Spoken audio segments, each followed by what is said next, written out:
Welcome back to the shop, everyone, and in today's episode we're going to tackle a walk-behind trimmer.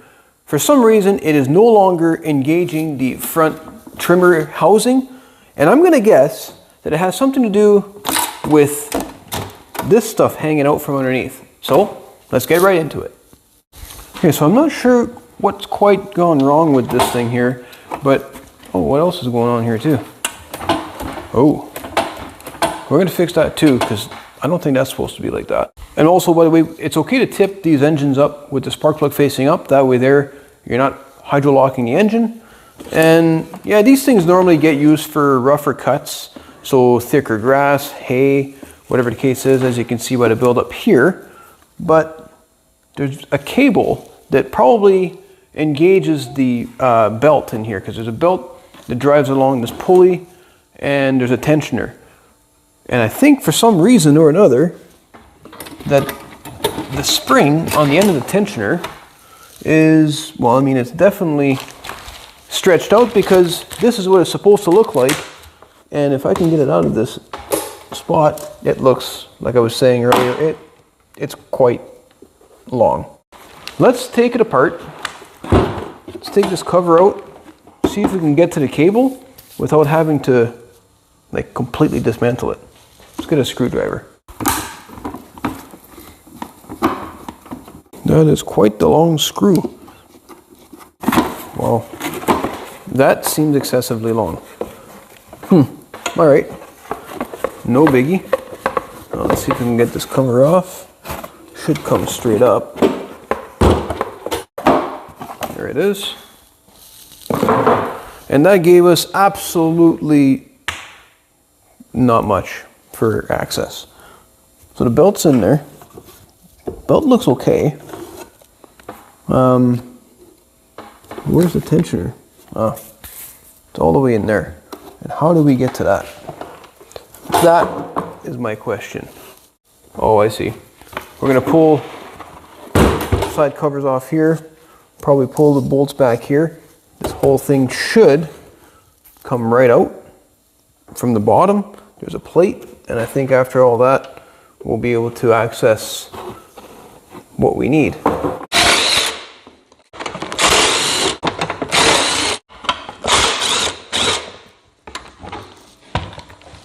right, I think we got this. Did I get them all? Oh, I missed one. Of course, I missed one. And of course, they have to be two different sizes. We got 3/8 and we got 5/16.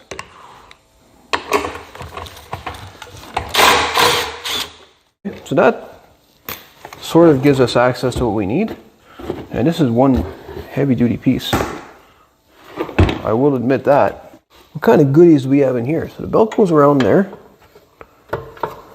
And then this cable, I suppose we should just put the new cable and figure out how it's supposed to go, but it looks like, to me, it would pull back this way to tension it. That makes sense, right? If I get my big fat head out of the way, you guys can probably see. Tension here, if I was to pretend that my fingers up here is the other pulley, and I pull down through that slotted hole, that should apply tension so that it would engage on the back pulley here, on the drive pulley. Okay, this might actually be good. Might be easier. Let's give us some room here. Put that on the ground. Well, it's a little heavier than expected. Pull this cable out. Ah, there we go. So that should come out. Man, what happened here? Like, why did it... How did the spring end up so mangled? That's my question. I mean, usually they break, but they don't get stretched. At least not this much. Look at that. Actually, to be honest, I'm surprised that it didn't break right at the end here at the cable. And just plops off the handle like that. And bye-bye. And here's our brand new cable. And in case you guys had one of these, there's a part number for you. So this It is a Craftsman, but it's also part of the Husqvarna group. What isn't a part of these days? I mean, you've got Poulan, you got Husqvarna. Craftsman's part of them now. Husqvarna kind of took over a lot of different small companies. I think even possibly Tecumseh. Don't quote me on any of this. Sometimes I could be wrong. But to those guys that are following Husqvarna these days, comment down below. What is part of the Husqvarna group right now? We're going to pass the spring through the slotted hole. We're going to clip this into the upper one. So far, so good. Let me make sure we're on the right side of that pulley. Ooh. Okay, wait a minute. I'm going to make sure I'm on the right side of the pulley as well. Or the belt, I mean. Maybe that's what happened. Maybe the belt flew off and the tensioner came off and somebody put it back together on the wrong side of this and the belt caught it and pulled on the spring. I don't know. What do you guys think it happened? I have no clue at this point. Now,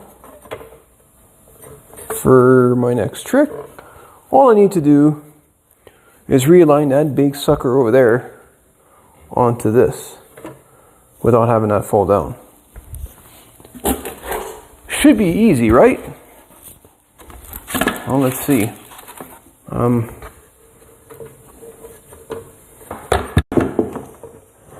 Let's apply a little bit of tension on that.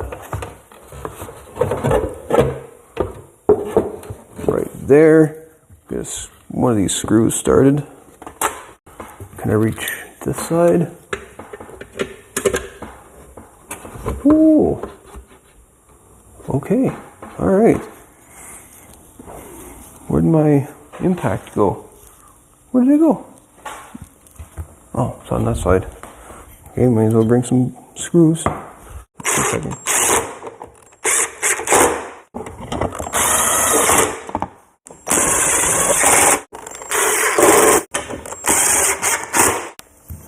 Okay.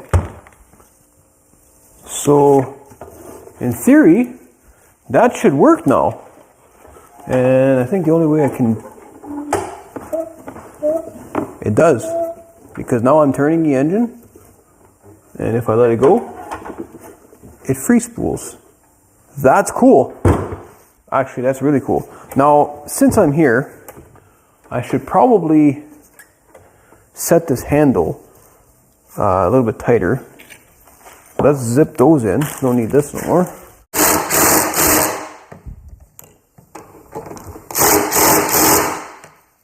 Does that do anything? Yes.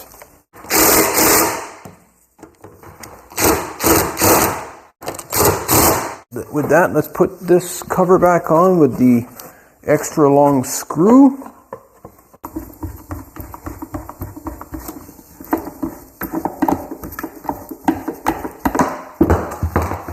Why am I not using my impact for this?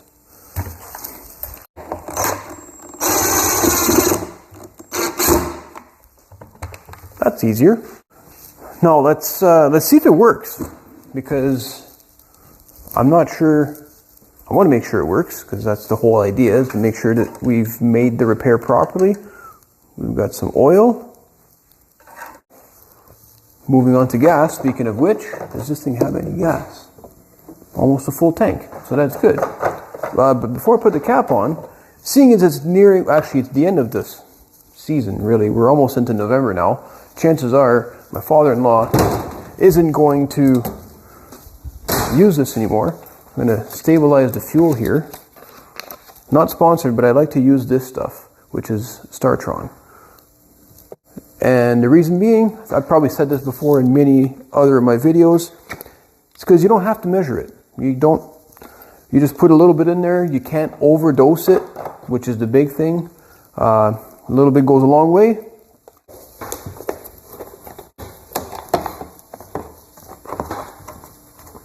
That's looking okay.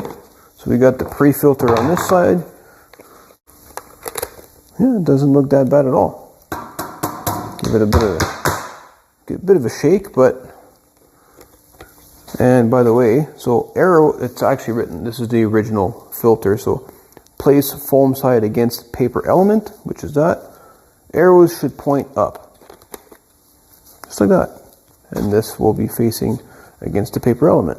And this one is actually quite clean. Well, it's got a little bit in between the pleats, but nothing too crazy.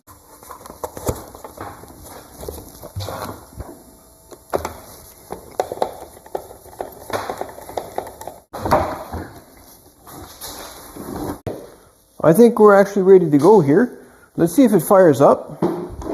It's been sitting in my backyard for a couple of weeks now, and I think he had it sitting for longer than that. So I make no guarantees, but let's go full throttle and give her a few pulls.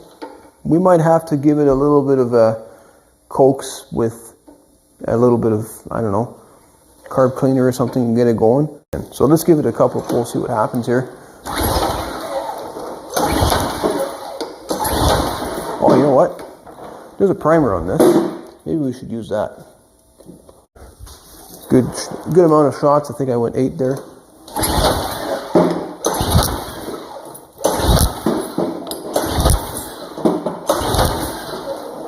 Come on.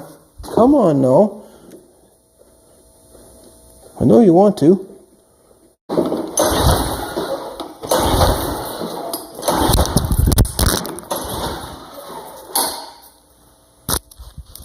There goes my microphone, sorry. Hopefully you guys can still hear me. Let me put it back on. Okay. Let's dump some fuel down the cylinder. This still has the original spark plug because it has the Briggs and Stratton logo on it.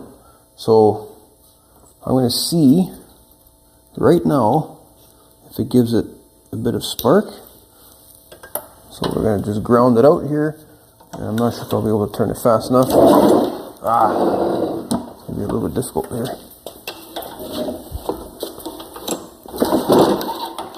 This is going to be... Oh yeah, there's some spark. But so you guys can see, I know this thing is okay. That spark plug's alright. Now, let's do the same thing and let's see if I can get a good ground. This is usually pretty good ground. Oh. Let's give it a pull.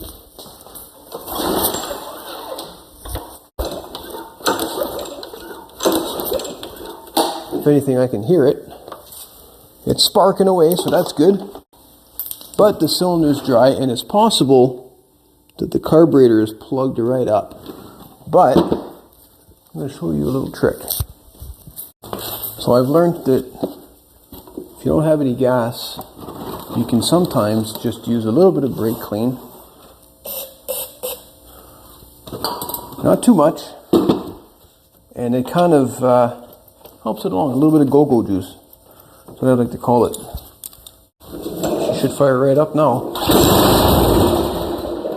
Okay, that's a good sign. However, it didn't even attempt to continue. So hopefully the carburetor is not completely plugged up.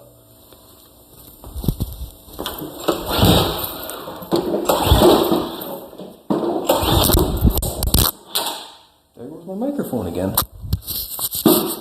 Alright, back on the bench you go. Okay, so here we go. We've got the air filter removed. Let's just zip off the air box.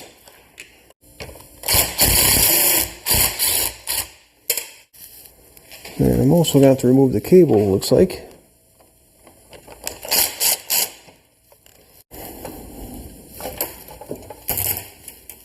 Just like that. The air box comes off, and then we're left with the carburetor. So this is your off switch. And I think what I'd like to do here is determine for sure if we have any gas coming out. So let's just get some pliers, like these ones over here. Pull the line off. I don't want to make a mess everywhere, which is why I got a rag to collect the access, if I do happen to spill some. I just want to see if it flows out of the line, just in case the line itself is plugged up. There we go, it's starting to break free now. There we go. Is there, put that rag back, is there any flow? Let's find out. Oh, there's plenty of flow. That's good. Well, sorry. It's good that there's flow, but it's not good because that means that our carburetor is plugged. Which makes me wonder how long it's been sitting. Now we need to remove the carburetor right there. That's going to be a 3/8, I believe. That's pretty easy like that. Remove it from the governor. Awesome. Okay. Okay, now if we examine this carburetor real quick here, I mean, yes, it is dirty on the outside, but that's not a big issue. But the gasoline inside, whew, smells very, very varnishy. That's not a good sign. If it smells weird, it's never a good sign. You don't want your gasoline to smell weird. You want it to smell, well, I mean, everybody kind of has that smell in their mind, in the back of their mind of what it smells like to have fresh gasoline at a pump. It's not what that smells like. Our gasket's also in good shape, so I'm happy about that. So, and there is some in there. I can hear it. Now, let's see if we can open it up.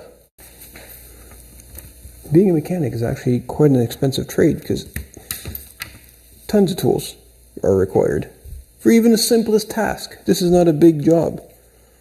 And I've already taken out, what is that? 1, 2, probably like 8 tools, including some specialty tools for spark testing. So let's drain out the bowl. And this right here, our retaining bolt is also our main jet. And it is pretty plugged. Let me get the gasket out of the way so you guys can see it. But it's supposed to have holes on both sides, and they're pretty nasty looking. So that's not a good thing. Let's remove the bowl, get rid of the excess fuel, and we got a little bit of a, I don't know what you want to call that. Not nice.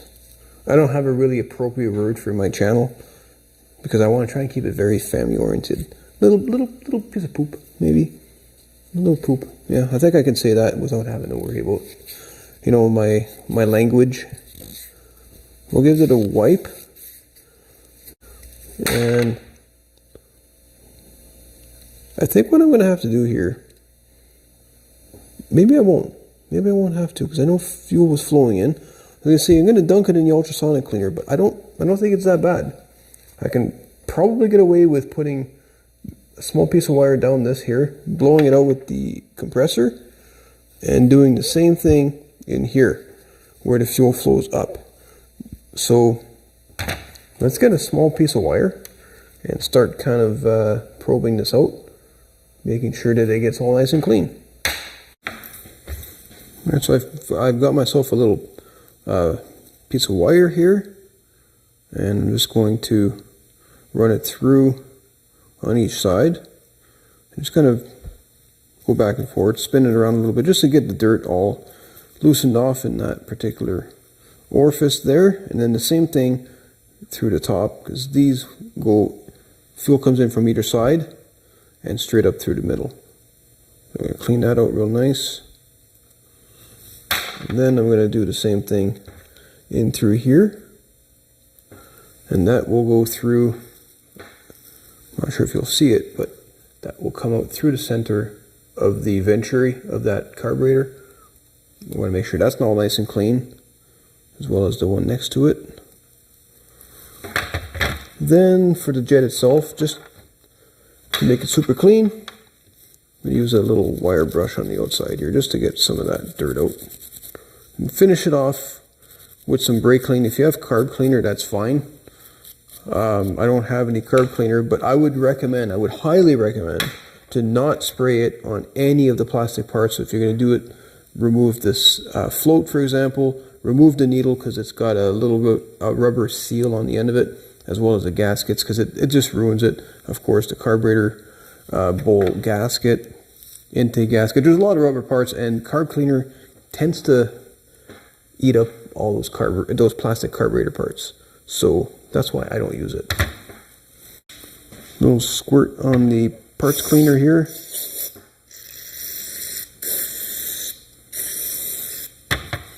Same as here. I'm gonna go flush it backwards. This is where the fuel would normally come out, but I want it to come out backwards. And it is. So that's good news. I should probably be wearing gloves for this too. Probably not good for your fingers. While I'm at it, we'll give it a quick clean on the outside. Look at that, that's nasty. Alright. Now let's blow it dry with some compressed air. Okay, same thing, I'm going to blow it out backwards.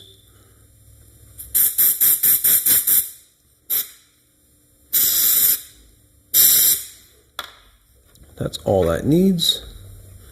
This one here. Wait a minute. Safety first.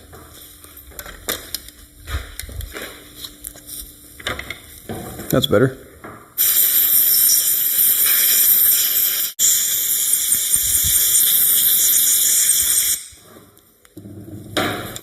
And that's it. So now I'm going to reassemble this, put it back on the engine, and see if we get any different results.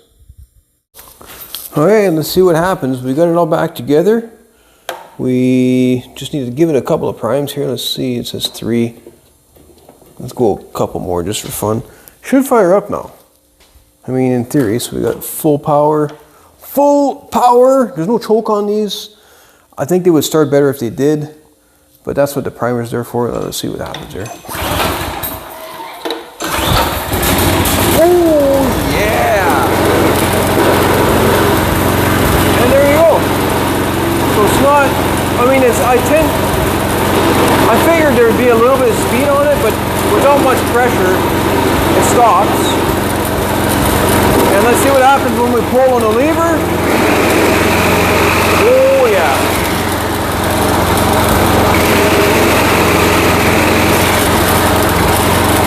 Sweet. Our throttle work. And our throttle works.